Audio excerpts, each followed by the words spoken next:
Hi everyone, welcome to our channel serial speaker. இன்றைக்கி மகாநதியில் என்ன நடந்ததுன்றதை பார்க்கலாம். நேற்று காவேரி அழுததால் அப்செட் ஆகி விஜய் வெளியே நின்றுட்டு இருந்தார். அதை காவேரியோட அத்தை பார்த்துறாங்க. பார்த்துட்டு யாரா நீ, யார் இங்கே நிற்கிறது அப்படின்னு சொல்லி கேட்குறாங்க. அவங்கள ஃபேஸ் பண்ண முடியாமல் விஜய் ரூம்குள்ளே ஓடி ஒழிஞ்சுக்கிறாரு. ரூம்குள்ளே போய் காவேரி கிட்ட உங்கள் அத்தை என்னை பார்த்துட்டாங்க, என்ன பண்ணுறதுன்னு தெரியலன்னு சொல்கிறாங்க. பதிலுக்கு காவேரி நீங்கள் ஏங்க வெளியெல்லாம் போனீங்கன்னு அவர் சத்தம் போடுறாங்க. காவேரியோட அம்மாவை கூப்பிட்டுட்டாங்க. யாரோ ரூம்குள்ளே போனாங்க. காவேரி வேற தனியாக இருக்கா, என்ன ஆக போகுதுன்னு தெரியலன்னு சொல்லி கூப்பிடுறாங்க. அவங்க அம்மாவும் காவேரியோட ரூம் கதவை தட்டுறாங்க. அங்கே பார்த்தா விஜயும் அவங்களும் என்ன பண்ணுறதுன்னு தெரியாமல் பயந்துட்டு இருக்காங்க. விஜய் போய் ஒளிஞ்சுக்கிறாரு. காவேரியோட அம்மாவும் அத்தையும் ரூம்குள்ளே என்ட்ரி ஆகுறாங்க. என்ட்ரி ஆகிட்டு யாரோ ஓடி வந்தாங்கன்னு சொன்னாங்க. ரூம்குள்ளே வந்தாங்கன்னு சொன்னாங்க. யாருன்னு பார்க்கலாம் அப்படின்னு சொல்லி வீடு ஃபுல்லாக தேடுறாங்க. ஆனால் அவங்க வீடு ஃபுல்லாக தேடியும் விஜய் அவங்கள கண்டுபிடிக்கவே முடியலை. அவங்க அம்மா சொல்கிறாங்க, நீ என்னடி பண்ண, யாரும் வர்றது கூட உனக்கு தெரியலையா அப்படின்னு கேட்குறாங்க. பதிலுக்கு காவேரி, யாருமே வரலம்மா, வந்தால் எனக்கு தெரியாதா, நான் முழிச்சிட்டு தான் இருந்தேன்ற மாதிரி சொல்கிறாங்க.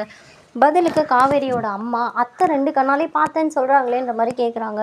குமரனோட அம்மாவும், ஆமாம் நான் பார்த்தேன்டி, இந்த ரூம்குள்ளே தான் ஓடி வந்தான்னு சொல்கிறாங்க.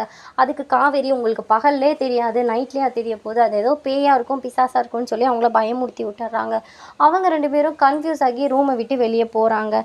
ஆனாலும் காவேரியோட அம்மாவுக்கு ஒரு சின்ன டவுட் இருந்துட்டு தான் இருக்குது. இவங்க அனுப்பி வச்சுட்டு காவேரி ரூம்குள்ளே வராங்க. வரும்போது விஜய் சிரிச்சுக்கிட்டே நிற்கிறாரு. என்னாச்சுன்னு சொல்லி கிண்டல் பண்ணி சிரிக்கிறாரு.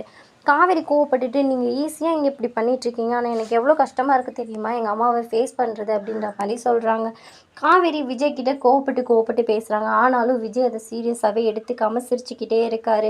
இவ்வளோ தைரியமாக பேசுகிறேன்ல என்கிட்ட, அதே மாதிரி உங்கள் அம்மா கிட்ட போய் பேசு, நான் விஜய் கூட தான் வாழ போகிறேன்னு சொல்லுன்ற மாதிரி சொல்கிறாங்க. ஆனால் காவேரி எதுவுமே பேசாமல் இருக்காங்க. அடுத்த நாள் ஆகுது. காவேரிக்கு அந்த அம்மா போட்டிருந்ததெல்லாம் கொஞ்சம் கொஞ்சமாக குறையுது. அதெல்லாத்தையும் விஜய் செக் பண்ணிவிட்டு மருந்து வச்சிட்ருக்காரு. உனக்கு சீக்கிரமே க்யூர் ஆயிடுச்சு காவேரின்னு சொல்கிறாரு. அதுக்கு காவேரி, நீங்கள் என்னை இந்தளவுக்கு டேக் கேர் பண்ணிக்கிட்டனால தான் எனக்கு சீக்கிரமே க்யூர் ஆயிடுச்சுன்னு சொல்லி பேசுகிறாங்க. உடனே விஜய், என்னை சமாதானப்படுத்தணுன்றக்காண்டி நீ சொல்லாதன்ற மாதிரி அவங்கக்கிட்ட சொல்கிறாங்க. இல்லைங்க, நான் நிஜமாக தான் சொன்னேன், நீங்கள் என்னை நல்லா பார்த்துக்கிட்டனால தான் இவ்வளோ சீக்கிரம் இந்த இன்ஃபெக்ஷன் எனக்கு கிளியர் ஆகிருக்கு, இல்லாட்டி இது ஆகியிருக்காதுன்ற மாதிரி சொல்கிறாங்க. இவங்க 2 பேரும் பேசிகிட்டு இருக்கும்போதே காவேரி கதவை யாரோ தட்டுறாங்க. காவேரியும் போய் கதவை திறக்கிறாங்க. பார்த்தா அவங்க அம்மாவும் அத்தையும் வந்திருக்காங்க. இன்றைக்கி உனக்கு கம்மியாயிடுச்சுடி, அதனால உனக்கு தண்ணி ஊற்றிடலான்னு நாங்கள் இருக்கோன்ற மாதிரி சொல்கிறாங்க. காவேரியும் சரி ஓகே அப்படின்ற மாதிரி சொல்கிறாங்க. நான் போய் ஏற்பாடு பண்ணுறோன்னு சொல்லிட்டு 2 பேரும் கிளம்பிட்டாங்க. விஜய் இன்றைக்கி தண்ணி ஊற்றுறாங்களா, சரி ஓகே சீக்கிரமாக சரியாயிட்டா பரவாயில்ல அப்படின்ற மாதிரி சொல்கிறாங்க. கொஞ்ச நேரத்தில் காவேரியோட அம்மா தண்ணியெல்லாம் வச்சாச்சு, வா நீ குளிக்கிறதுக்குன்னு சொல்லி கூப்பிட்றாங்க. உடனே காவேரி, இல்லை நானே குளிச்சுப்பேன், நீ வர வேணாம், என்கிட்ட நீ இருந்தனா உனக்கும் இன்ஃபெக்ஷன் ஆகிடுமா அப்படின்ற மாதிரி சொல்லி சமாளிக்கிறாங்க.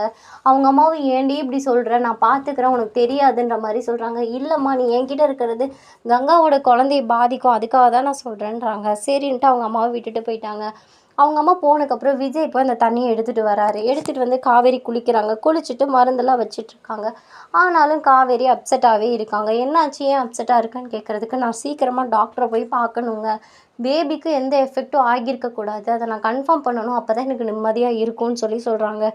உடனே விஜயும், சரி ஓகேவா ஹாஸ்பிட்டல் போகலான்னு கூப்பிட்றாங்க. ஆனால் காவேரி, நீங்கள் ஹாஸ்பிட்டல் வந்தால் அங்கே போலீஸ்லாம் வருவாங்க, தேவையில்லாத பிரச்சனை ஆகிடும், நான் மட்டும் போயிட்டு வரேன்னு சொல்கிறாங்க. பதிலுக்கு விஜய் கேட்குறாரு, எப்படி நீ போயிட்டு வருவ, வீட்டில் என்ன சொல்லுவேன்னு கேட்குறாங்க. கேட்டதுக்கு, இந்த இன்ஃபெக்ஷன் க்யூர் ஆகிடுச்சா நான் பார்த்துட்டு வரேன்னு சொல்லிட்டு போவேங்க, நீங்கள் அதை பற்றிலாம் வரி பண்ணிக்காதீங்க, நான் சீக்கிரமாக வந்துடுவேன்றாங்க. ஆனால் விஜய் கேட்க மாட்டுறாரு. நானும் கண்டிப்பாக வருவேன் அப்படின்னு சொல்கிறாரு.